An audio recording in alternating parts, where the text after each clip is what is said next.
కీర్తిశేషులైన CPM ప్రధాన కార్యదర్శి సీతారాం యేచూరి ఎప్పుడూ ఒక చలోక్తి, ఒక జోక్ చెప్తుండేవాళ్ళు. సిటీ బస్సులో ఒక వ్యక్తి కొంత డబ్బుతో పైకంతో వెళ్తూ ఉంటే ఒక దొంగ ఆ పైకం మొత్తం కొట్టేస్తాడు. కాసేపటి తర్వాత కండక్టరు టికెట్ కొనుక్కోమని అడిగితే డబ్బులు లేవు అని అతను గుర్తించి ఆ ప్యాసింజర్ బాధపడుతూ ఉంటే అప్పుడు ఈ జేబు కొట్టేసిన దొంగే వచ్చి టికెట్కు డబ్బులు ఇచ్చి కొంత మానవతావాదిలాగా పోజ్ పెడతాడు. విశాఖ ఉక్కుకు సంబంధించి ఇప్పుడు జరుగుతున్నటువంటి ప్రహసనం దాదాపు అలాగే ఉంది. ఉక్కు ఫ్యాక్టరీని పునరుద్ధరించడానికి లేదా నడిపించడానికి కేంద్ర ప్రభుత్వం, మోదీ ప్రభుత్వం 10,000 కోట్ల పైన 11,000 కోట్ల దాకా ప్యాకేజీ ఇవ్వాలని నిర్ణయించటం మంచిదే, తప్పకుండా సంతోషకరమే. కార్మిక సంఘాలు వాళ్ళు కూడా అందరూ దాన్ని ఆహ్వానిస్తున్నారు. అయితే ఎలా ఉపయోగిస్తారు? దాంట్లో ఎక్కువ భాగం ఈక్విటీ పెట్టుబడికి, కొంత మాత్రమే వర్కింగ్ క్యాపిటల్ నిర్వహణ పెట్టుబడికి వినియోగిస్తారని చెప్తున్నారు. అది ఎలా జరుగుతుందో మనం చూడాలి. సంక్రాంతి నాడు కూడా కార్మికులకు, ఉద్యోగులకు జీతాలు లేవు. అవుట్సోర్సింగ్ కాంట్రాక్ట్ లాంటి వాళ్ళు దాదాపు అవుట్ అయిపోయారు. ఉన్న వాళ్ళకు కూడా విఆర్ఎస్ ఇస్తున్నారు, తీసుకోమని ఒత్తిడి చేస్తున్నారు. ఇవన్నీ నేను నిన్న మాట్లాడా. కాకపోతే కీలకమైన అంశం ఏంటంటే, దీనికో పెద్ద పండుగ చేసుకోవటం, బ్యానర్లు ప్రకటించటం, స్పెషల్ ఇంటర్వ్యూలు పెట్టడం చాలా గొప్ప. విశాఖ ఉక్కుకు ఏదో వరప్రసాదం లభించినట్టు, ఇది మోదీజీ ఔదార్యమైనట్టు పెద్ద హంగామా చేస్తున్నారు. ఇప్పుడు మీరు సీతారాం యేచూరి చెప్పిన కథను గుర్తు చేసుకుంటే, ఎవరు ఈ పరిస్థితిని సృష్టించారు, ఎందుకు సృష్టించారు? దాదాపు ఒక 10 సంవత్సరాలుగా ఇదే కొనసాగడానికి కారకులు ఎవరు? అంతకుముందు కూడా ఎందుకు ఈ పదే ప్రశ్నలు వచ్చాయి? ఇవన్నీ మన ముందుకు వస్తాయి.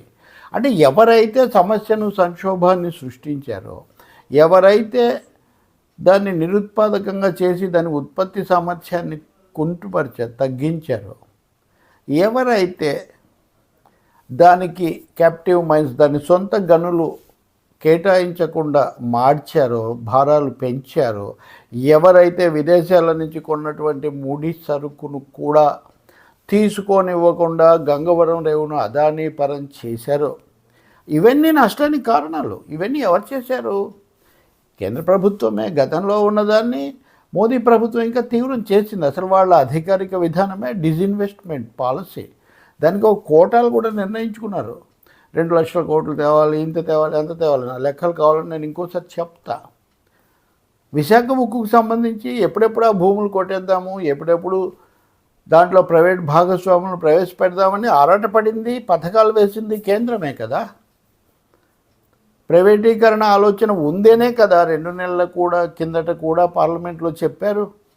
మరి అటువంటిప్పుడు ఇప్పుడు ఏదో ఇది కూడా ప్యాకేజీ అంటున్నారు, కానీ ప్రైవేటీకరణ నిలిపేశామనేమే ప్రకటన చేయలేదు. అధికారికంగా విధానంలో మార్పు లేదు. నేను ఈ మాట ఎందుకు అంటున్నానంటే, ప్రైవేటీకరణ ప్రసక్తి లేదని కుమారస్వామి, సంబంధిత మంత్రి, చెప్పడానికి గొప్పగా చెప్తున్నారు. కుమారస్వామి మౌఖికంగా చెప్పడం ఉపయోగమే ఉంది. మోదీజీ దీని మీద ట్వీట్ చేసినప్పుడు దాంట్లో ఏమైనా విషయం చెప్పారా? ఆ విధానం మార్చుకున్నామన్నారా? Vizag steel RINL something special ఏముంది? పబ్లిక్ సెక్టార్ పట్ల మీ వైఖరి మారినంత వరకు విశాఖ ఉక్కు ఒక్కటే ఎందుకు మారుతుంది? RINLకు సంబంధించి మీరు పెట్టిన బేరసారాలు ఆగిపోయాయా?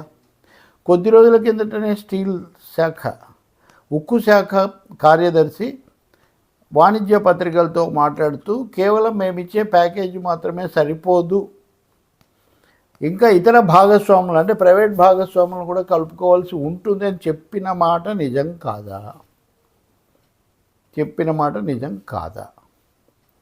ఇంకొకటి, సంస్థను బతికించడమే ఉద్దేశం అయితే జీతాలు ఇవ్వకుండా ఎందుకు మార్చారు? ఇవన్నీ ప్రశ్నలండి. ఇంకా చాలా పెద్ద ప్రశ్న. ఇప్పుడు టీడీపీ వాళ్ళు మేము ఘనంగా తెచ్చాము, పవన్ కళ్యాణ్ మాట నిలబెట్టుకున్నారు, జగన్మోహన్ రెడ్డి అయితే నా వల్లే వచ్చింది అని ఇవన్నీ చాలా హడావుడి చేస్తున్నారు. కానీ ఇవన్నీ నిజమైతే ప్రధానమంత్రి మోదీ ఇంత కీలకమైన ప్రకటన తను విశాఖపట్నంలో ఉన్నప్పుడు ఎందుకు చేయలేదు? హోంమంత్రి అమిత్ షా ఎందుకు చేయలేదు?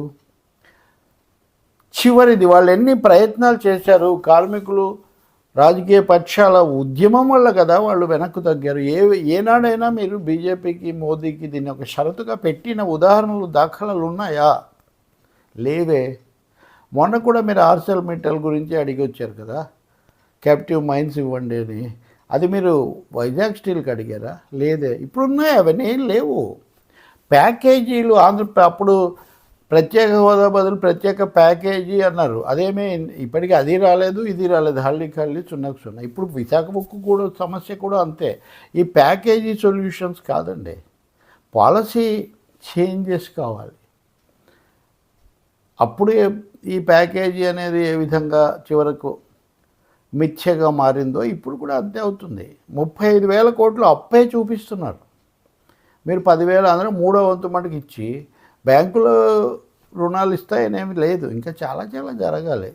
అన్నిటికంటే ముఖ్యంగా క్యాప్టివ్ మైన్స్ కావాలి. 3 ఫర్నేస్లు పూర్తి సామర్థ్యంతో పనిచేసే పరిస్థితి కల్పించాలి. దీన్ని సెయిల్లో విలీనం చేస్తామన్నారు steel authority of India limited. ఎందుకు చేయలేదు? అంతకంటే ఇంకా లక్షణమైన మార్గం ఏముంటుంది? ఎందుకు మీరు చేయడం లేదు? మీరు నిజంగా దాన్ని బతికించడమే లక్ష్యమైతే సెయిల్ ఎందుకు వెనక్కిపోయింది? చాలా ప్రశ్నలు ఇక్కడ ముందుకు వస్తాయి. సంస్థను నడపడమే మీ ఉద్దేశం అయితే ఇప్పటికే తక్కువగా ఉన్న సిబ్బందిని వీఆర్ఎస్ తీసుకోమని ఎందుకు అడుగుతున్నారు? డెప్యుటేషన్ మీద ఇతర చోట్లకి ఎందుకు పంపుతున్నారు?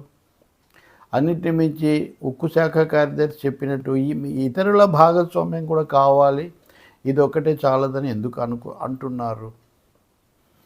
ప్రైవేటీకరణ ప్రసక్తి లేదని కుమారస్వామి చెప్తున్న మాటే కేంద్ర ప్రభుత్వ ప్రకటనగా కానీ నరేంద్ర మోదీ మాటగా కానీ ఎందుకు రాలేదు? ఈ ప్రశ్నలకు పరిష్కారం రానంత వరకు విశాఖ ఉక్కు సమస్య పరిష్కారమైనట్టు కానే కాదు.